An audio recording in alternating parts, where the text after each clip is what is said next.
I took 5 grams of shrooms, blacked out mid-kayak, woke up shipwrecked, and forgot I was on drugs. Then I thought my friends were dead. Welcome to the worst, best trip of my life. It was 2015, a simpler time, before cryptocurrency ruined everything and TikTok diagnosed everyone with 10 overlapping personality disorders. Back then, all we needed was a kayak, a few grams of mushrooms, and a baffling lack of foresight.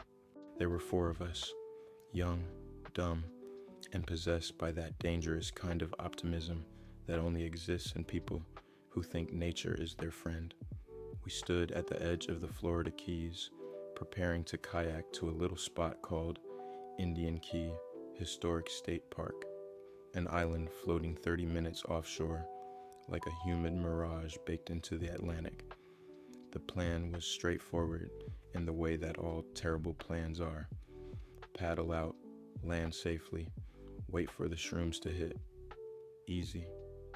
Naturally, we took the mushrooms before we left land, because why would you not want reality to start bending while you're navigating open water in a tippy plastic shell? About 15 minutes in, the horizon began to melt. The ocean swelled around us like a pulsing, breathing creature. I remember gripping the paddle as if it were the last stable object in a world unraveling into oil paint. Then, nothing. I blacked out, not metaphorically. I skipped a whole chapter of consciousness, like a bad Netflix connection. When I came to, my kayak was colliding with jagged rocks. My friends were yelling something, but it felt like they were speaking from underwater.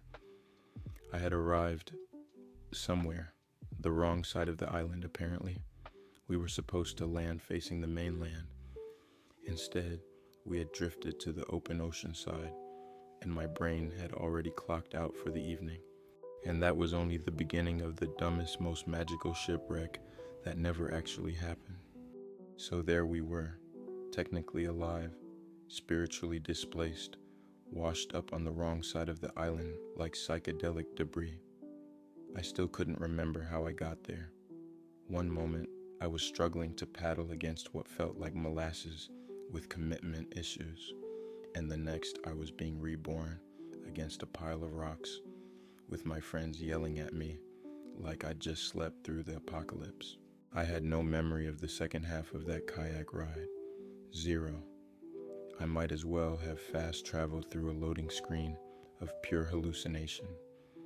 My hands were still clutching the paddle like it was a sacred relic, but the water no longer felt like water. It felt like the universe had liquefied itself and decided to throw us on the side of the island that faces nothing.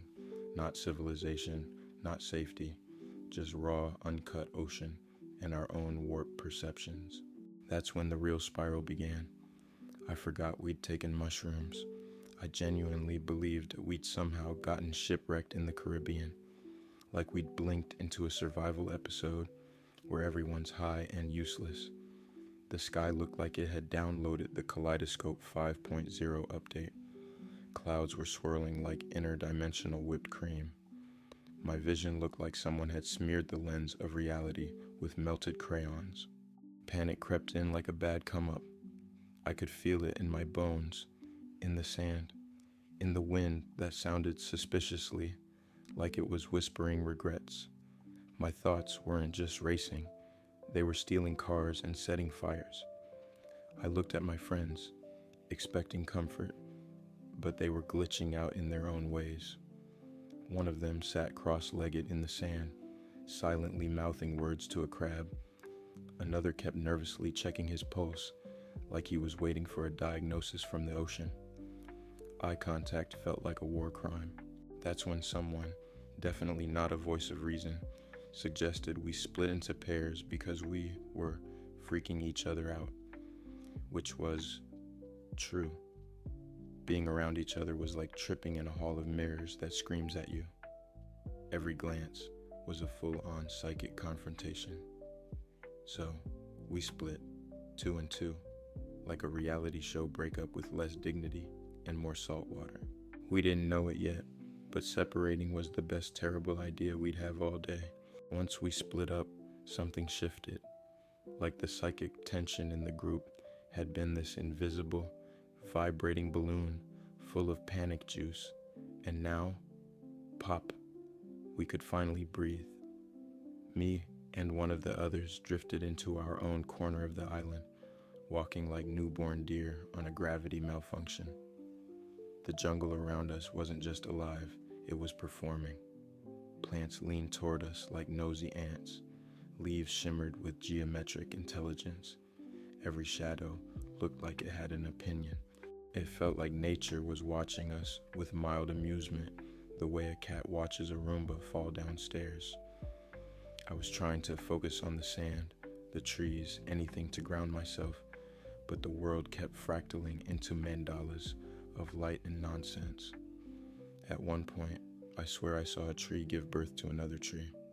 Not metaphorically, I mean, branches cracked open and a little sapling slithered out, like, sup, and I was fine with that. My mind had stopped trying to make sense of anything and was now fully committed to the idea that we had accidentally kayaked into another dimension, a sort of tropical purgatory for emotionally stunted thrill seekers. Time didn't pass. It expanded and folded and glittered in the air like those cheap rave lasers. Minutes stretched like taffy. Words didn't feel like words anymore. They were just wet sounds people made to feel less alone. But somehow, through all of this, the anxiety peeled off, like my brain had sweated out the last of its fear and replaced it with awe. I wasn't tripping anymore. I was exploring, watching birds dive into technicolor water, listening to the island breathe.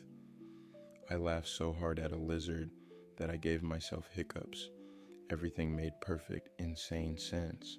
Me and my buddy ended up lying on some rocks, watching clouds morph into gods, then into pizzas, then into snakes that argued about economics. I didn't know what anything meant, but it felt like something was being revealed. Not in a cheesy, the universe is love kind of way. More like, you're a dumb animal with a flashlight in your mouth, and that's fine. It was beautiful, ugly, surreal, pure. For those few hours, we weren't lost kids on drugs. We were temporary organisms, glitching joyfully inside a natural hallucination. And for once, nobody was screaming. Eventually, the peak began to fade, not like a light switch turning off, but like the sun setting on a strange alien planet. You don't notice at first, but then suddenly, you realize you're not inside a cosmic kaleidoscope anymore. You're just sweaty and very thirsty. We started looking for our kayak, stumbling across rocks like two survivors who'd bonded through mutual hallucinations and now shared a language of half laughs and long silences. The sun was dipping lower, coating the island in this golden syrupy light. It should have felt peaceful. Instead, we saw the kayak and realized everything was gone. Our bags, food, towels, even the extra water bottles we'd brought just vanished. We immediately spiraled, like full-blown, post-trip paranoia meltdown. Someone looted us. That was the narrative. Some rogue boat people had crept up and stolen all our earthly possessions while we were off, bonding with lizards and learning emotional algebra from tree bark. We were standing there, mid-freak-out, fists clenched when we heard it. "Hey!" A voice, human, real, too loud to be imagined. We spun around and saw them, our two missing friends, sunburned, wide-eyed, and just as melted as we were. They came running toward us, arms open like long-lost lovers in a war movie. We didn't even think. We ran too. Full sprint. Group hug. Turns out they'd been tripping just as hard in their own corner of the island. They'd moved the stuff because, in their words, it felt like the kayak was judging us. So they hid it behind some rocks and then immediately forgot they'd done that. Classic. We laughed so hard we almost cried. Maybe we did cry. At that point, we were just piles of emotion wearing human skin. Together again, we wandered the rest of the island, this time as a unified, semi-functional unit. The sun was setting in a way that felt fake, like a painting trying to impress us.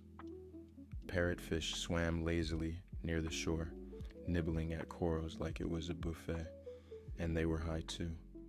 The water looked like liquid stained glass. There were no more words, just feelings. That kind of sacred post-trip silence where nobody wants to ruin the moment by being the first to talk about it. And somewhere, deep in that silence, we all knew the same thing. We'd left something behind on that island. Not just stuff, not just memories. Something real, like a version of ourselves we didn't need to carry anymore. Or maybe a piece of our soul, freely given and gratefully accepted by a weird little island in the Florida Keys. We were dumb, we were lucky, and somehow we were changed. That was one person's trip, one dose, one strange little brush with the edge of reality.